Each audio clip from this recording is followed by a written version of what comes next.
So, we just got some surprise reveals from Star Wars The Black Series from a website called Gizmodo.com.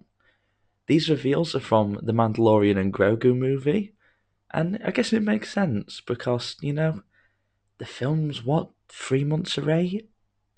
It's not long, we really need to be getting these figures out there. And I'm kind of glad because it means we kind of get these new media figures out of the way, and the rest of the year we can have some more prequel trilogy peak, some more OT peak. We need some more OT, Hasbro.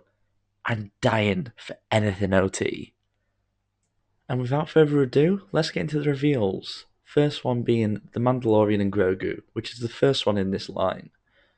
This is a deluxe, which makes sense because they have packed the box full. Of course, it just is the regular Mandalorian, the same Glavis Ringworld body and Minds of Mandalore that we got before, and of course he has his nice soft goods cape, which is nice. In terms of accessories, he has quite a few. Of course, he has his blaster, his jetpack, Grogu, which is a new mold to kind of have him hop on his back. He comes with his vibroblade as well, and a hand to hold it, which is very nice. Of course, he has also got the rifle, the sword, and a little periscope he uses. So this guy is nice and packed. I think it's a cool little deluxe release, and it means that you get both Mandalorian and Grogu in one set. You don't have to buy them both, which is nice. Although I do get the feeling we're going to see quite a few Grogu repacks. Editor Livo here. It turns out they've actually taken away Din Djarin's thigh swivel, which I think is insane. They have remolded his legs to take away thigh swivel. Hasbro, you really need to stop doing this. It limits so much articulation. And just look how ugly hip joints look because they're trying to compensate for it. Moving on to reveal number 2, we have the Imperial Remnant AT-AT driver, which is number 2 in the subline. Once again, just cool looking figure. Definitely a pickup for me because I just adore the AT-AT driver design. Although this is different to the Empire Strikes Back version, it has a smaller helmet and it doesn't have some of the bells and whistles that the Empire version does. Although that doesn't matter to me. Of course, I'd rather have an Empire version. I really hope they do a 2.0 on that. But I'm happy to settle for this for now. For the next reveal, we have the Imperial Remnant AT-RT driver, which is number 3 in the subline. As you can see, this one's kind of a hodgepodge of a couple different troopers. It has the Shore Trooper helmet. It has a very similar kind of leg and skirt design to the Snow Trooper Commander. And then the chest is a bit like the Shore Trooper as well. It's a cool design, and I think it's nice to get just an AT-RT driver, because that's something that happened a lot with the clones. They had specific drivers, but then with the Empire it just doesn't really happen. But I really like this.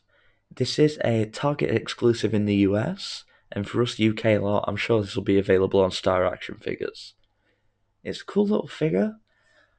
Don't know if I'll be buying it at full price though. It's definitely one that I'm looking forward to because I do like the design, but I'm probably just going to get the vintage collection version with the AT-RT first. Next up we have Colonel Ward, which is Sigourney Weaver's character from The Mandalorian and Grogu. She is number 4 in the subline, and I'm very happy to say that we've finally got a new X-Wing pilot body. 13 years has it been? Yeah, about 13 years. And it has taken us this long to get a new X-Wing pilot body. That is insane. Thankfully, this one looks a lot better, although once again no thigh swivel, which is annoying. But that's how Hasbro like to play it at the moment. The figure itself looks great. I really like the look of her. I'm happy to get more X-Wing pilots. She'll fit really well into the OT display. One thing I found quite surprising as well is the fact that the visor on her helmet looks like it can move up. I could be wrong, but I don't think any of the previous ones do that. Unless it's a hidden feature that I did not know about. If so, that means we've got a new helmet as well. And I'm very happy for that. She doesn't come with any accessories, but I'm assuming she's going to be in the X-Wing half of the time. And Hasbro probably will do another release for her different outfit, and that'll probably have a few more accessories with it. Overall, pretty cool figure. Probably not a pickup straight away though. Moving on to our next reveal, we have the Imperial Remnant Stormtrooper, which is number 5 in the subline. It's just a 2020 Stormtrooper with some extra accessories. I'm glad it's not a repack of the original Mandalorian version, because I'm not being funny. That one is utter shit. I'm very much glad that it's kind of it's a repaint with some extra accessories. I really wish we'd move away from this Stormtrooper sculpt, make a more original trilogy accurate version, but that's probably not going to happen anytime soon. The pauldron and kind of ammo pack, cool little accessories to have, and it makes it a bit more customizable and army buildable, which is really nice. I'm assuming because there's Imperial Remnants, we're going to see a lot of mixed Stormtroopers, a bit like Thrawn's Night Troopers. Once again, just cool army builder. Probably one I'm going to buy on discount, I'm not going to lie. I've already got enough 2020 Stormtroopers, and I've got the SH figure arts, and I've got the Mafex, which are way better. I know they're unique, but I don't really need these ones. Unless I go for a full Mandalorian and Grogu display. Really depends how much I like the film. Then moving on to the final reveal, which is another Imperial Remnant Stormtrooper. This one is a little bit different, as it has got a brown leg and a brown part on its right arm as well. Pretty cool. I've seen that this guy's been kind of marketed a lot in the Funko Pops as well.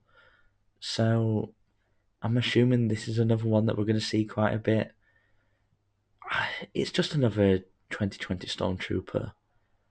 I mean, the weathering looks surprisingly good. It does make me wonder if it is actually weathered properly with paint, or if it's more of that digital printing. Really hoping it's not digital printing, because that looks awful every time they use it. But I guess we'll have to wait and see until we get better pictures of it.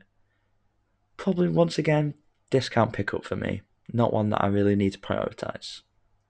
So, the surprises didn't end there. There is one more that I've been keeping to the end, just because it's an interesting one. I don't know why we're doing this, but Hasbro decided to bring back First Edition.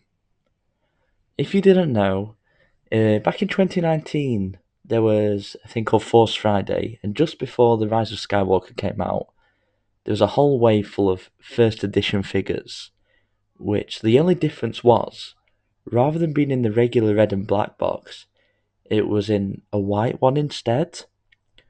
Just completely just artificial scarcity. But Hasbro thought it was a good idea, and evidently they still do. So we're bringing it back for some reason.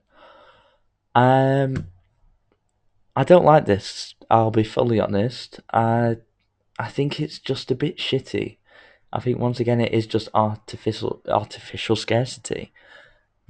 And I mean, if you've watched the recent Out of the Basement YouTube video, you'll see that the first edition Mandalorian was worth £180 at one time. Well, $180.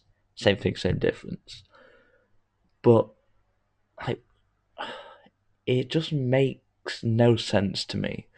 Like, this hasn't been a thing for years.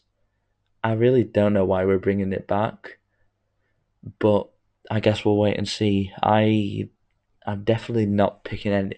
Well, I guess if the first edition one goes on sale and the regular one doesn't, I guess I'll get the first edition. But it's just gonna be an excuse for retailers to put the price up by a couple pounds or dollars. But I don't know. I'm really not a fan. But obviously Hasbro seems to think it's a good idea. Altogether though, I really just don't know how to feel about this wave. It's a really interesting one because, of course, it is having to coincide with the movie. But you think there'd be a few more main characters? I don't know. I guess maybe then I wanted to spoil too much. But we already know that Zeb is in there. We know that Rotter is in there. I mean, it's like pretty big rumours of Embo being in there as well. Give us some of those characters. I mean, we even got a Funko Pop revealed of like a pretty badass looking droid. Give us that reveal. Like, don't get me wrong, the troopers are cool.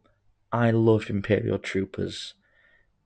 I'm probably going to end up getting all of them either way, probably on sale, but still. I love trooper designs, but I don't know. It just really is a weird one to me. But then again, I guess this was a website reveal, not a stream. So maybe that's what Hasbro were going for. Just kind of something quiet and then just revealing them. But I don't know. I think it's a pretty solid wave. Quite a bit of reuse, and there's a couple of things that I really just don't agree with, like the removal of Thigh Swivel and of course the first edition nonsense. But I don't know. I think overall it's pretty solid. I think I'm more hyped about the TVC reveals though, but maybe that's just because I'm a vehicle shill. I love myself a good vehicle, but I'll get into that in the next video. And of course, make sure if you get a first edition box, throw it away. Don't keep boxes. We don't do that slot pick. So there you go. That was my opinions on the new Black Series Mandalorian and Grogu wave. Will you be picking them up, or are you passing on all of them? Let me know in the comments below, and I'll see you in the next video. Goodbye.